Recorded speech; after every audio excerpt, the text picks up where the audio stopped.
Hey guys, this is Tyanitis, and right now we're going to go ahead and take a look at my Napalm deck. So we'll go ahead and load that deck. Alright. Commanders, uh, we have an aerial commando. It's a flying unit. A lot of decks, they're still making their way around as far as to defending properly against flying units, so right now they're a pretty good card to have in your deck. It'll come right off the bench since it's in the starter or the command area and just start doing damage right away. Fire starter. This card, I don't have it here for to actually use it. It's more of a distractor, something for them to be worried about, and maybe strategize around as far as trying to find an assassinator, how they're going to block it. I have more in the hand, so that's why this is. I mean, if it comes up and I can use it, I will, but I use it primarily as a distractor. And then we have the secluded constructor. This is kind of used to buff up the flying units and to give that final hit at the end of the match without your opponent knowing what's going on. Down to the character cards, we have one Martyr Golem. If you notice, all of the character cards just about are from Genesis Industries. That is because we're going to be focusing on buffing a lot with that secluded constructor. So most of these cards aren't really here for their actual abilities or anything. They're just cannon fodder to be pumped into a different unit. Martyr Golem. It's a spell shield, but it's also an artificial, so it can be put in. It can be used with secluded constructor. Another flying unit. I probably wouldn't use this as a buff card unless I really needed to, because it's flying. It'll probably be able to do its own damage and make its way throughout the match without being destroyed. Airborne Scientist. He's a human, so you couldn't use him as a buff if you want to, but once again, a flying unit. It's all about getting out a bunch of flying units and just softening up that opponent for that final blow. Bad bots. These guys can't be moved from your starting area. They can't attack or block. They are built specifically for buffing, and these are a great card to have out because when you buff, you get an extra +1/+1. So it's really 9/9 you're adding to whatever card you're buffing. Constructs. It's a basic 4/4 unit, but once again, just for buffing. Luca's nice if you're getting ready to do a buff, or maybe you have a few other cards out actually attacking that are from Genesis Industries, because she adds 2/2 to all of them that are currently out.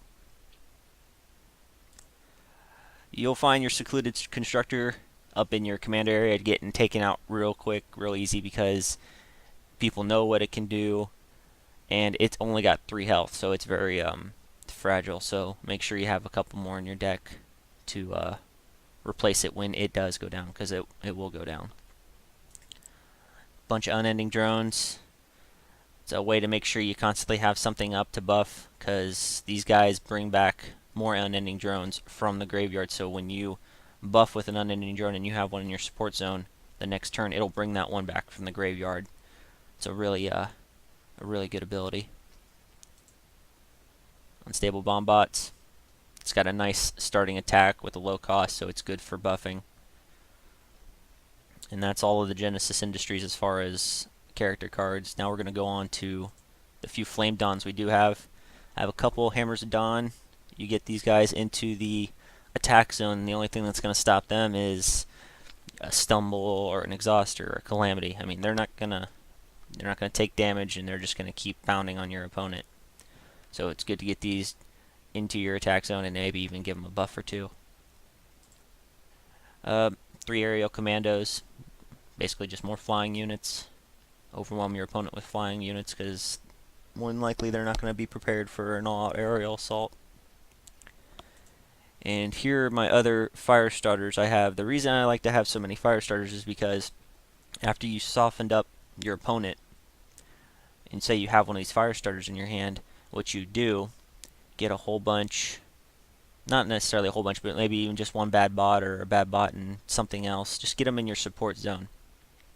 Make sure you have enough resources, and then on that next turn, If you got a nice open field, like, they're not defending because they're getting hit by aerial, or they're just, trying to focus on their own attack.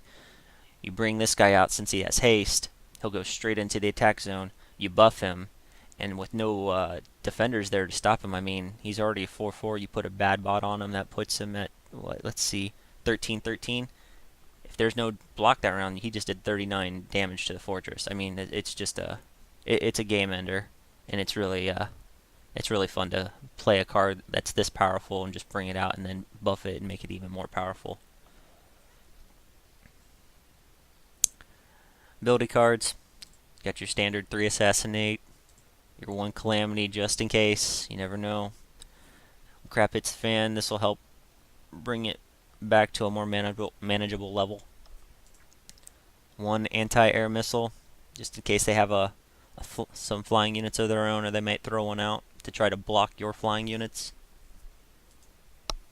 Cleanse the Land, just a location destroying card. It's always good to have at least something like that. And then we have 3 Exhausts and 3 Stumbles. And the reason we have these is, like I was talking about earlier, let's say if you're getting ready to make that final hit and you got 1 Defender card in the area, and you know you need so much damage done to that fortress to end it, but with that 1 Defender card there, it's not going to give you enough with your fire starter. You can throw out a Stumble or even an Exhaust, since they are relatively cheap, and just move that defensive unit out of the way for the round, and should enable you to end the match. And then I do have 1 location card. Sticking with the flying theme, we have a Dragon Project. If you have extra resources to dump, you can dump it into here. It'll make the 1515 Genesis Industries Flying Dragon. You can't. Now, the one thing about these things, most people would look at the dragon and say, oh, it's artificial. You could pump that into another unit. Well, actually, you can't. It is a dragon. It's considered dragon class, so it is not artificial. But it is still a flying unit and a very powerful one, so I include this land in my deck. And that's pretty much it for the Napalm deck. I mean, there's not a whole lot. I mean, all it is just, like I said, getting a nice little group of flying units out there to pester and soften up your opponent, and then coming in with that Agent Coil Firestarter at the end to just give them that knockout punch that they won't even see coming. It's a good, fun deck, and I hope to see more people playing it in the future.